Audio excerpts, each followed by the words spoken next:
Nega ayrim erkaklar ayolining rivojlanishini, daromad topishini yoki ilm olishini istamaydi?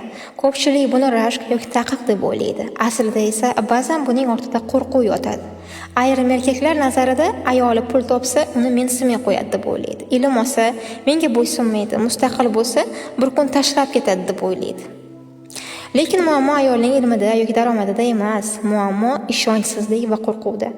O'ziga ishongan erkak ayolining rivojlanishidan qo'rqmaydi, chunki u ayolining o'sishi, oilaning ham o'sishi ekanini tushunadi.